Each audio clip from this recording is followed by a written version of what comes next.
Van a tomar asiento los señores periodistas, a invitación del señor presidente de la Nación, y seguramente el primer magistrado va a dirigir algunas palabras antes de comenzar este diálogo. Señor presidente, por favor. Ante todo, le ruego que me disculpen y me comprendan. Me disculpen la demora.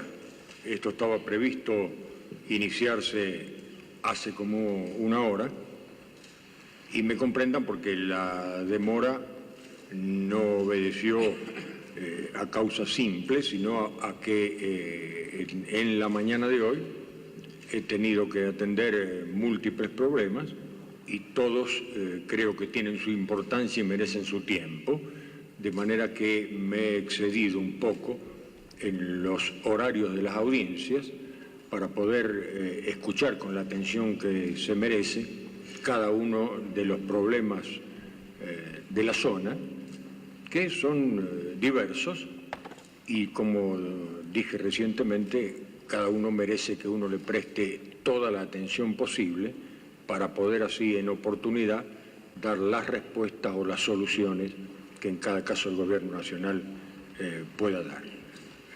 Apelo entonces a la comprensión de ustedes y a la paciencia de ustedes por esta hora larga que han tenido que esperar para comenzar esta reunión de prensa. Sean ustedes intérpretes de mi satisfacción por encontrarme presente en esta ciudad de Salta en el año de su aniversario, y el gran honor que para mí significa, y poder comunicarme desde esta muy noble y leal ciudad de Salta, como reza su escudo, a través de ustedes, con las inquietudes del país que ustedes me sabrán hacer llegar. Estoy a disposición de los señores. Soy César Robega y represento a Canal 11 de Salta. La naturaleza de las audiencias que usted acaba de conceder, señor presidente, incluso esta última que le ha demandado tanto tiempo con los poroteros de Rosario de la Frontera, está indicando que las angustias del interior del país no son precisamente políticas, sino fundamentalmente económicas. ¿Cómo explica el señor presidente de la Nación esta verdadera situación de encrucijada en que se encuentra el país? ¿Y cómo salimos de ella? Creo que el gobierno ha sido no digo el primero, pero el gobierno ha francamente reconocido que ciertamente el país está atravesando una difícil crisis económica que tiene múltiples orígenes, y al cual entre sus orígenes tampoco es ajeno un difícil contexto internacional en lo económico-financiero. ¿Cómo salimos de ella? Y haciendo un plan de gobierno adecuado para poder salir de ella, y estudiando todas las medidas coyunturales que respondan a ese plan y a la necesidad coyuntural para poder así hacerlo, para lo cual hay que escuchar realmente la necesidad. Pero esto no es suficiente. Yo he sostenido también que la más acertada de las medidas técnicas económicas no producirán su efecto si no se genera la confianza necesaria para que ese efecto pueda ser producido. Y yo creo que este trasfondo es imprescindible para que cualquier plan económico, cualquier medida económica pueda tener éxito. Entonces, mi contestación a su pregunta, yo diría primero eso, primero que el propio gobierno busca afanosamente, con su conducta, con sus hechos, generar fe, generar confianza, para que sobre la base de la fe y la confianza, las medidas que el gobierno vaya adoptando y las va adoptando, produzcan el efecto que tanto el que dicta las medidas como el que recibe las medidas espera de ellas, y no que se produzca un efecto distorsionado, como muchas veces ocurre, y que entonces sí es muy difícil de corregir. Soy Alejandro Pano y represento a Revista La Provincia. Y quisiera saber cuáles son las oportunidades que se le están dando a los jóvenes en esta nueva y última etapa del proceso de reorganización nacional.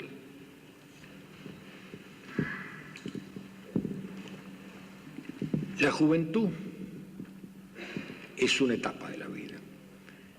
Y como etapa de la vida que es, tiene ya oportunidades concretas por el solo hecho de ser joven.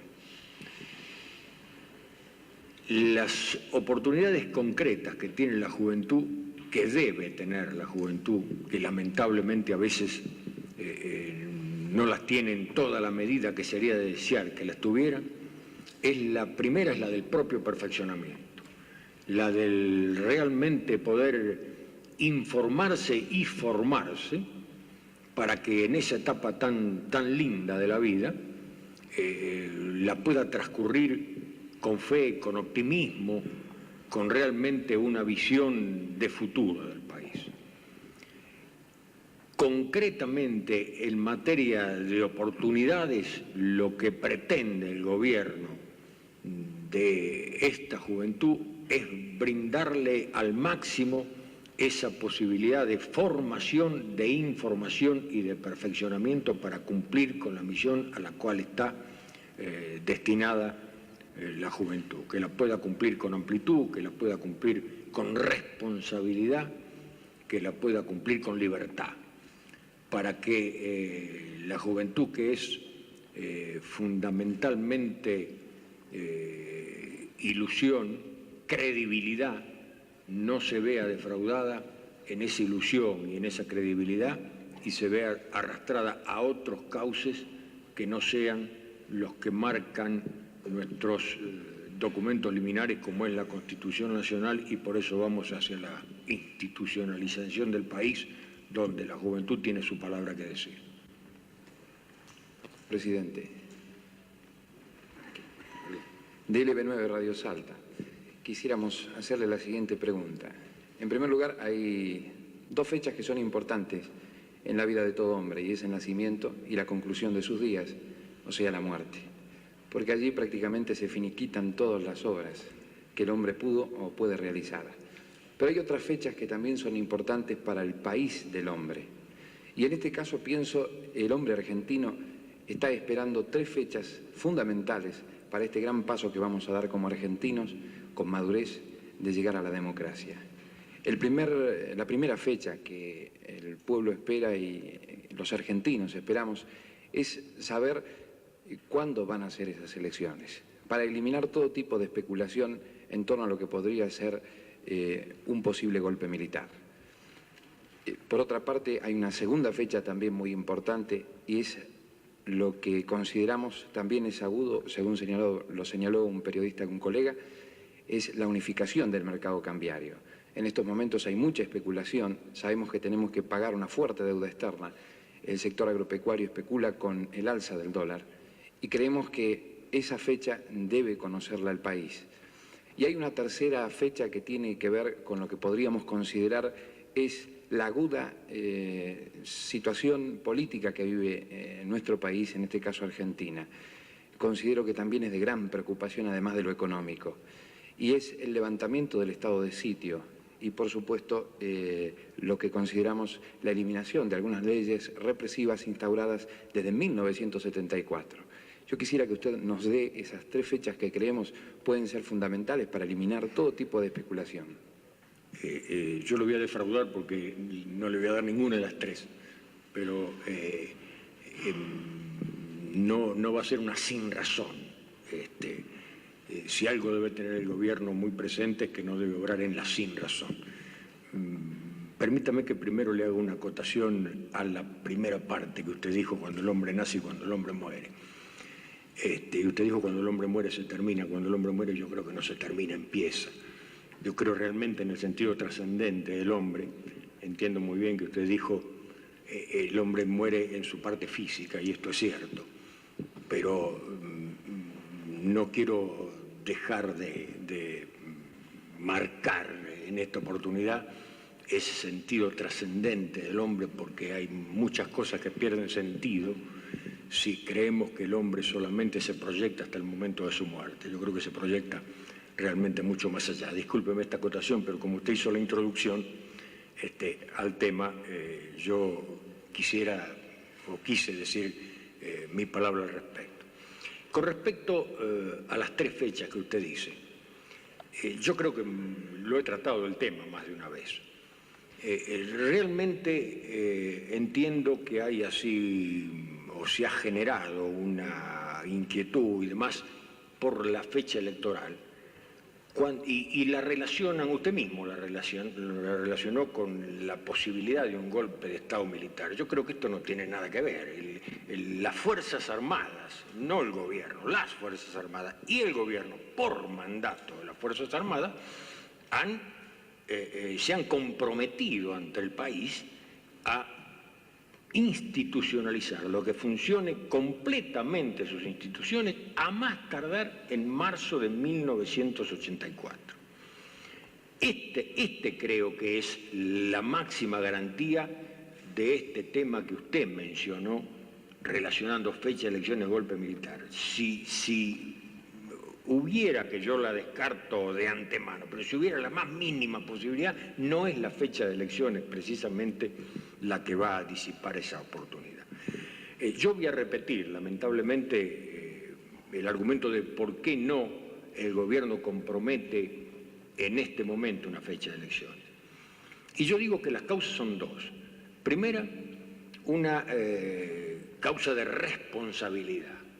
El gobierno en este momento no tiene en sus manos todos los elementos de juicio necesarios como para fijar ciertamente una fecha de elecciones y decir esta es la mejor fecha de elecciones.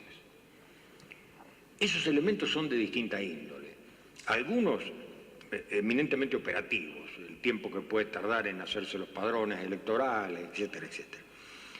Pero hay otro elemento que es muy importante, y el otro elemento es el que yo he definido de alguna manera como el que hay una primera etapa que necesariamente tenemos que transitar para la reorganización de los partidos políticos. La fecha de elecciones tiene una relación directa con los partidos políticos. En este momento nosotros tenemos partidos políticos en el orden nacional y en el orden de distrito, pero no sabemos si son esos mismos partidos políticos los que van a participar de la contienda electoral, porque a través de la ley del Estatuto de los Partidos Políticos se deben reorganizar los propios partidos o formarse otros nuevos. Y eso lo vamos a saber transcurrido este lapso.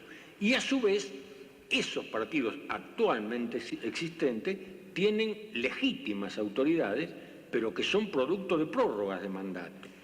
A partir del momento que esas autoridades de los partidos sean auténticamente representativas del momento que se está viviendo, porque serán producto de un proceso electoral interno de los partidos, pueden surgir diferentes opiniones sobre la conveniencia de tal o cual fecha electoral.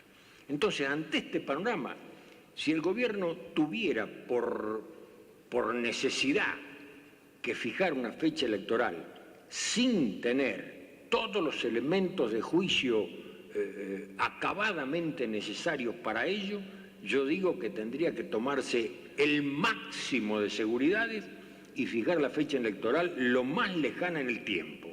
Y esto yo no sé si es lo más conveniente. A lo mejor sí, a lo mejor no. Y por eso el gobierno, digamos, acépteme el término, se resiste a fijar una fecha electoral. Primero, porque no le da ningún valor con respecto a lo que se la quiere asociar o se la pretende asociar en la posibilidad de una desestabilización de la situación. El gobierno, desde ese punto de vista, a la fecha electoral no le da ninguna posibilidad de relación. Y segundo, por toda la argumentación que le he dado, que cree el gobierno que la fecha debe surgir también de una coincidencia cuando sepamos. Usted sabe bien que el gobierno está hablando permanentemente con los partidos políticos y lo va a seguir haciendo, tanto con los que actualmente son representativos como cuanto con aquellos que se vayan a formar, tanto con las autoridades que tienen actualmente como aquellas que realmente se den a través del proceso electoral. Y de allí, de todo eso, surgirá realmente la fecha que más le conviene al país. La segunda fecha, la de la unificación cambiaria, el gobierno ha dicho que su intención es ir dando los pasos hacia la unificación cambiaria. Yo creo que es al revés, yo creo que darla o anticiparla, cuál es el momento en que se va a producir esa unificación cambiaria, es la que sí podría soltar las amarras de las especulaciones.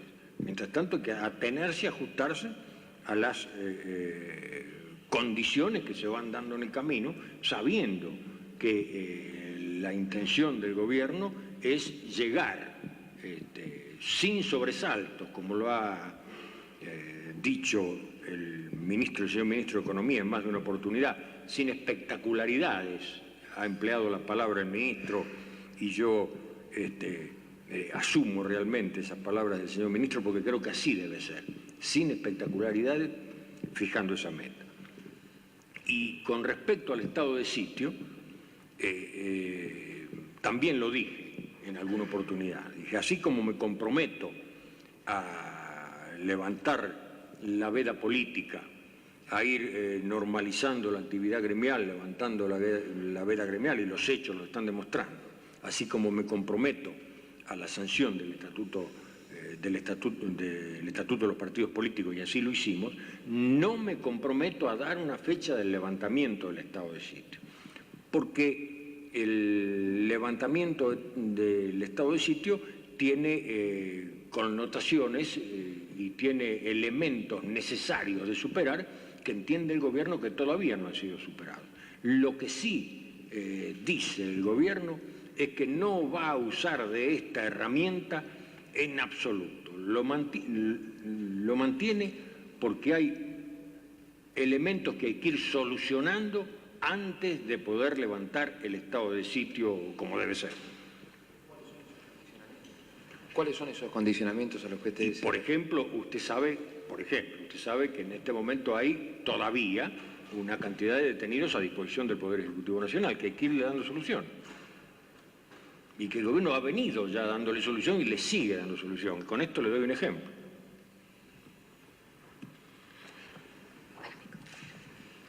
Guillermo Wilde, Noticias Argentinas, Salta.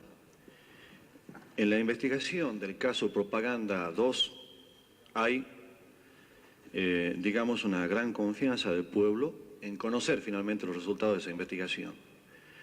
Quiero que nos haga conocer si de alguna manera se va a saber eso y cuándo, justamente como un aporte al esclarecimiento de ciertos hechos. Usted sabe que el caso, en el nivel gobierno nacional, el caso de Propaganda 2 está en la Fiscalía Nacional de Investigaciones Administrativas. El doctor Cabral, concretamente, que es el que lo está llevando, y nosotros confiamos ampliamente en la acción que aquí se lleve.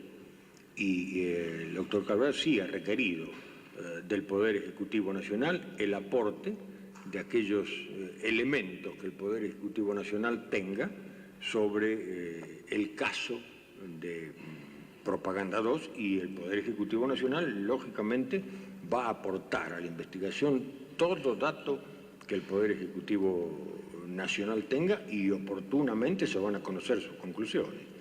No hay que desconocer tampoco el componente político que tiene el tema de Propaganda 2. El componente político no solamente nacional, sino internacional, por las ramificaciones que esto tiene, ¿no es cierto? Lo que se pretende es desbrozar aquello que sea delictivo, y aquello que sea delictivo no solamente desbrozarlo, sino sancionarlo dentro del caso de Propaganda 2. José Echeverría, represento a Crónica del NOA. Señor presidente, considerando que los partidos han estado alejados de la gimnasia política y se han producido fraccionamientos internos, ¿En qué medida, según su opinión, considera usted que sería positivo un gobierno civil si hasta el momento no han logrado una coherencia total en las propuestas que formulan? Yo tengo la certeza de que si no lo han logrado hasta el momento lo van a lograr, la coherencia total. Para eso justamente está esta etapa que yo digo que necesariamente hay que transitar, esta etapa primera de reorganización de los partidos políticos. Y ahí es donde realmente, si somos democráticos, si creemos en la democracia, si creemos en las instituciones, si creemos en los partidos, tenemos que tener toda la fe necesaria que los partidos van a saber reorganizarse, van a saber presentarle al pueblo la oportunidad de poder elegir. Yo estoy absolutamente seguro que así va a ser. Yo creo que hay, y que se nota ya, una gran madurez y una gran moderación en la dirigencia política nacional, como para que en su momento esa dirigencia política nacional, con esta herramienta idónea que son los partidos políticos, pueda presentar el panorama donde el pueblo realmente pueda elegir y elegir lo mejor a juicio de cada uno a través de la elección. El hecho de que dentro de cada partido haya corrientes internas, haya dirigentes que uno escucha que piensan de una manera o que piensan de otra, y bueno, es producto de la propia democracia, que se canalizarán primero en esta etapa de democracia interna de los partidos. Ahí ellos van a dar el gran ejemplo. Yo espero que lo den, estoy seguro que lo van a dar. Y después entonces todos vamos a dar el gran ejemplo. Gobierno, partidos, población, todos vamos a dar el gran ejemplo para institucionalizar definitivamente la nación. Diario Crónica del NOA. Señor, ¿existe alguna fecha para derogar la prohibición acerca del tratamiento de temas referentes a su versión, desaparecidos, Madres de Plaza de Mayo, Logia Propaganda 2 y la reciente...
Madres de Plaza de Mayo, Logia Propaganda 2 y la reciente subordinación del contraalmirante Salatiega. Yo le diría que no hay una prohibición para eso. Hay una ley que sí prohíbe tratar temas referentes a la subversión.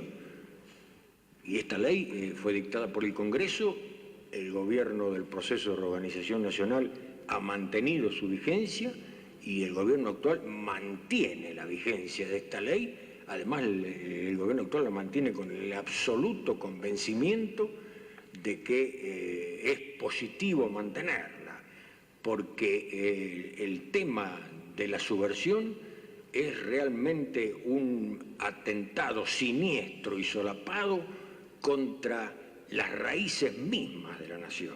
Y el Estado no puede de ninguna manera permitir que se usen los medios del propio Estado para que en forma directa o indirecta la República Argentina vuelva a vivir la angustia que vivió no hace mucho tiempo, hace muy poco tiempo, donde estuvo en juego el ser o no ser de la nación.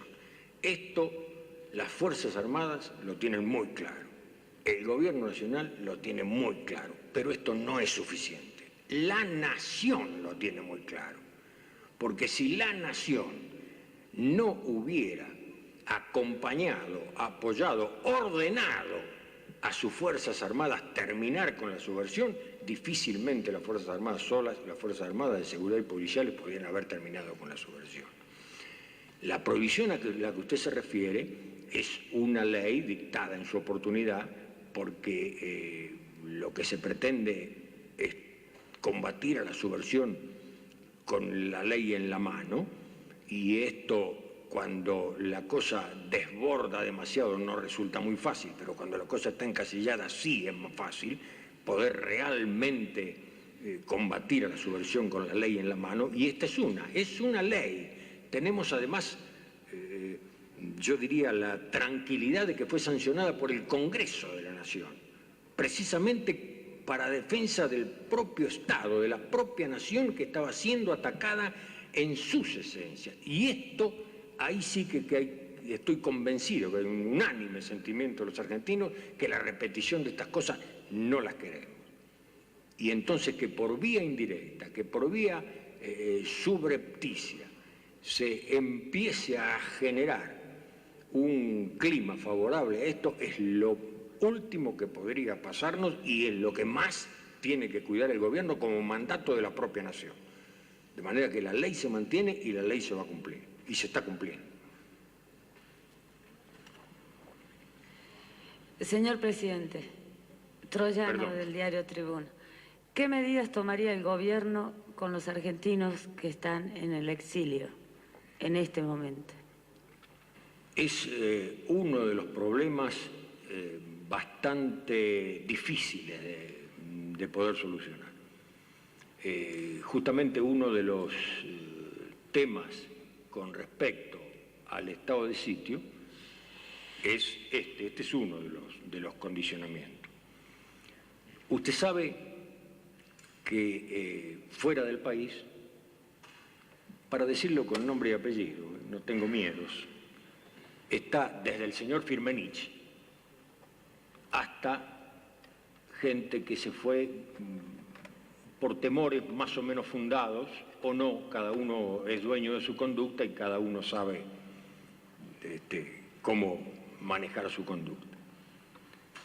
Si a mí me dijeran que levantando el estado de sitio vuelven estos con toda la buena voluntad a acompañar el proceso que estamos llevando para instauración de la democracia y vienen a atenerse a estas reglas de juego de la democracia, que es dar la cara, emitir opiniones, conversar mano a mano, y no con una granada en la espalda o con un asesinato en una esquina, y yo no tendría ninguna duda.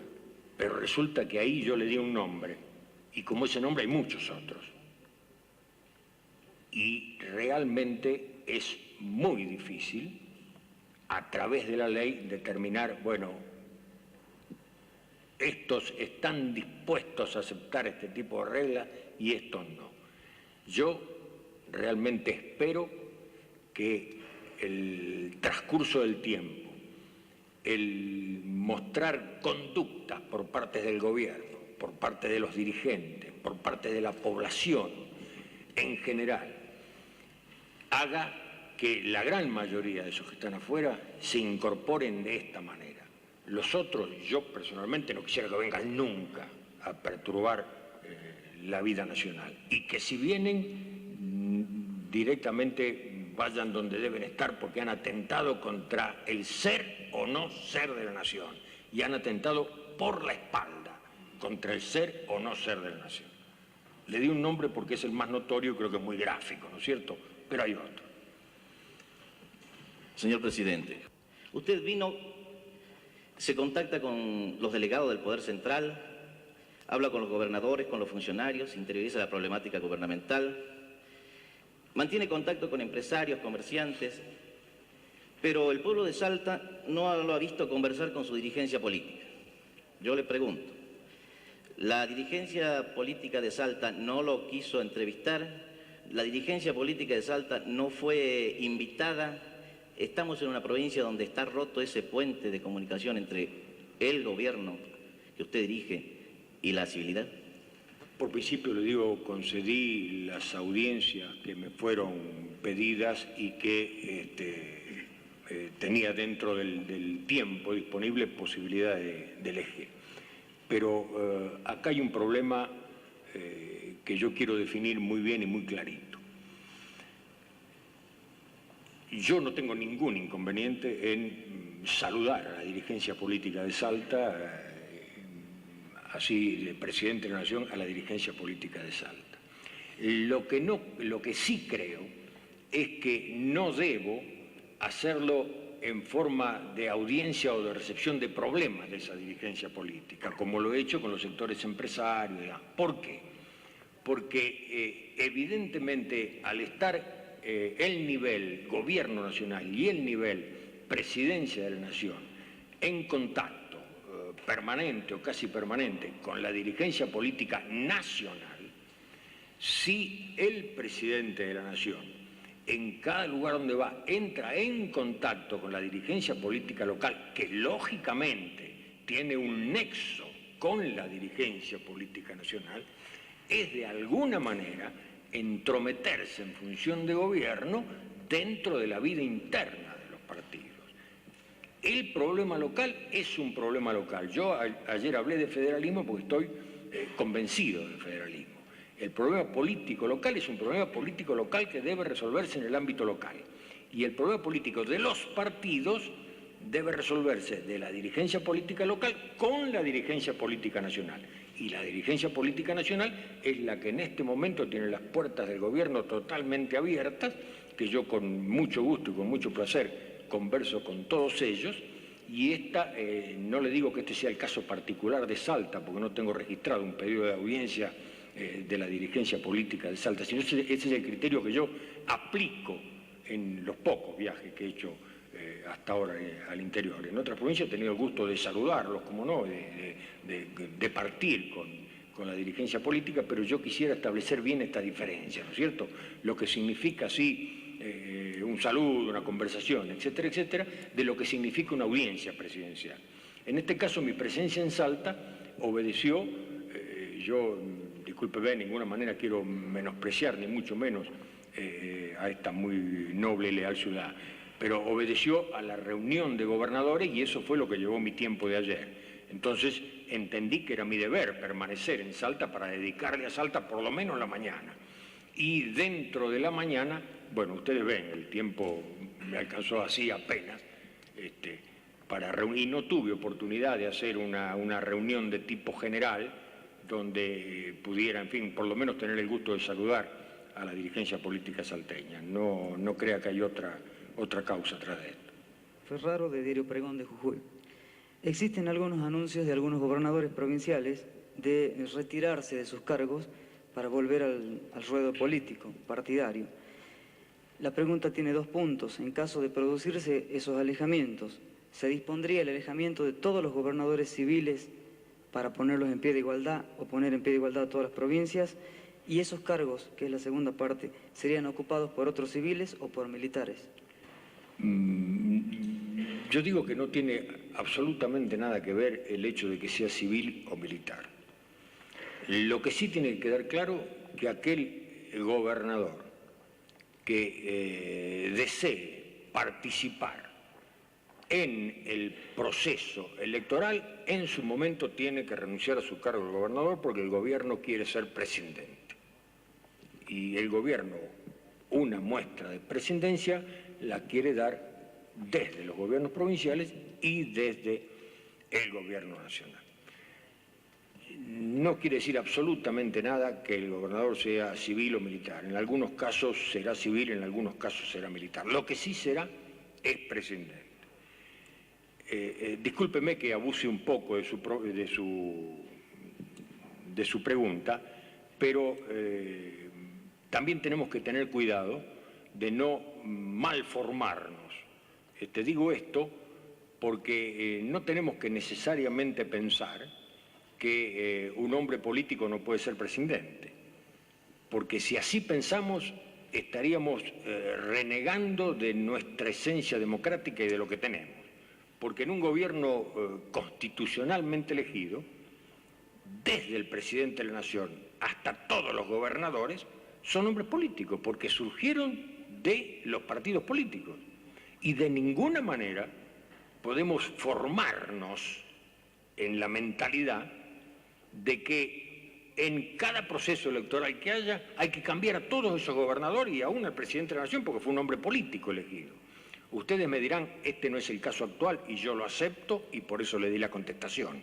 El caso actual es un caso particular, donde partimos de, no digamos nada, pero partimos de una falta de ejercicio de esta democracia. Pero cuidado con formarnos nosotros el concepto de que el hombre político no tiene la suficiente grandeza, la suficiente capacidad, la suficiente nobleza como para gobernar y como para presidir un acto electoral y ser presidente con todo lo que eso significa de presidencia. Porque si así no lo creyéramos, estaríamos renegando de nuestro propio sistema.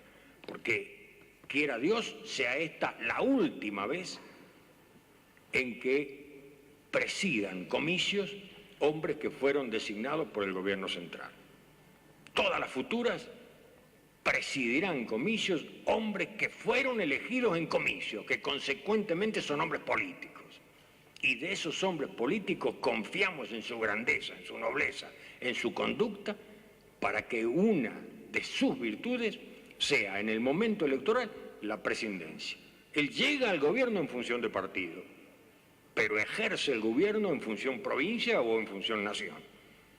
Y esto es realmente la cuota de confianza que nosotros tenemos que depositar en nuestros políticos, y esta es la cuota de información y de formación que yo hablaba de los jóvenes, para saber que ellos también pesan en el momento que ponen su voto y que tienen que elegir hombres de esta condición.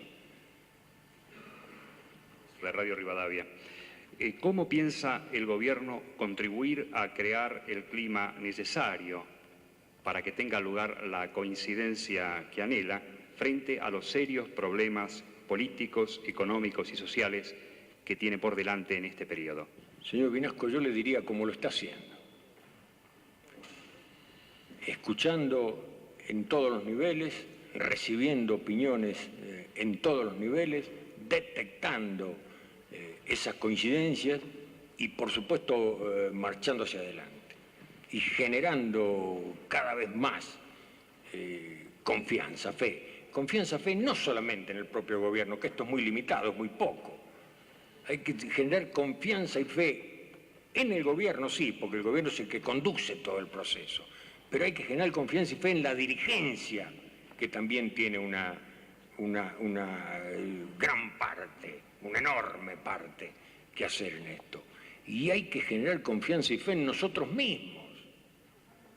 Individualmente, cada uno tenemos que autogenerarnos y generar en conjunto esta confianza y fe. Y yo le digo que allí es donde el gobierno no va a buscar, está buscando permanentemente estas coincidencias.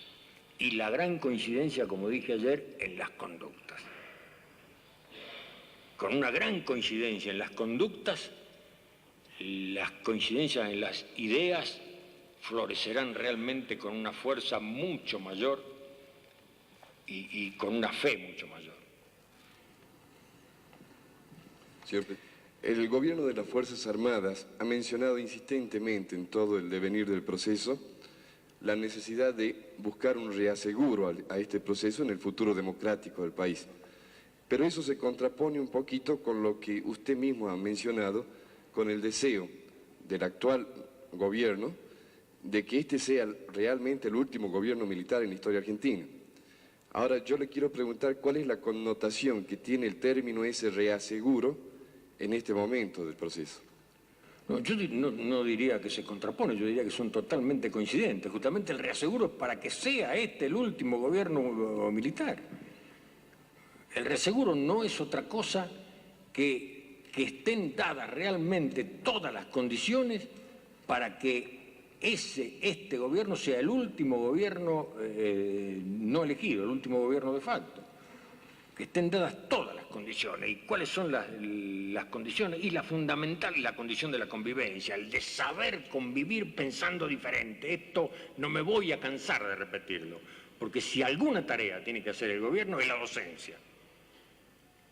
¿Y docencia en qué? Especialmente en esto, en llevar al convencimiento de todos que si algún reaseguro hay, más allá de la letra escrita de cualquier ley, si algún reaseguro hay, es el de saber convivir pensando diferente. No le quepa a usted ninguna duda que si todos estamos convencidos de eso, el reaseguro ya está dado.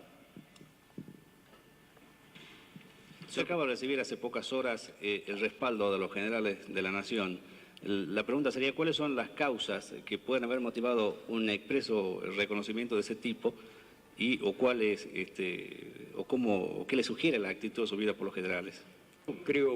Discúlpeme, creo que es una mala interpretación. Lo que ha salido en los periódicos fue unas palabras del comandante en jefe del Ejército que son habituales en todas las reuniones de generales. Cuando el comandante en jefe del Ejército tiene oportunidad de reunirse con sus generales, que lo hace muy frecuentemente, muy habitualmente, normalmente lo que hace con sus generales es también un pantallazo, un panorama de cómo ve el comandante en jefe del Ejército la situación nacional. En este caso particular, entiendo que el comandante en jefe del Ejército, al formular ante sus generales los conceptos que ha formulado, de alguna manera quiso, en fin, dejar bien sentado cuál es que no se dude la conducta que él ha tenido desde el momento que asumió la comandancia en jefe del Ejército, que designó al presidente de la Nación, hasta este momento.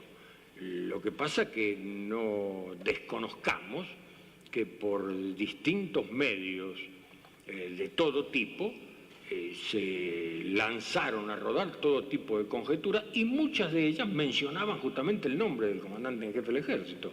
Entonces simplemente hay como una reafirmación más de lo que está convencido, de lo que está haciendo, lo mencionó ante sus generales y esto trascendió a la prensa. Pero esto no significa que haya sido así un respaldo de los generales al gobierno, ni que se haya pedido esto, ni que se haya buscado esto.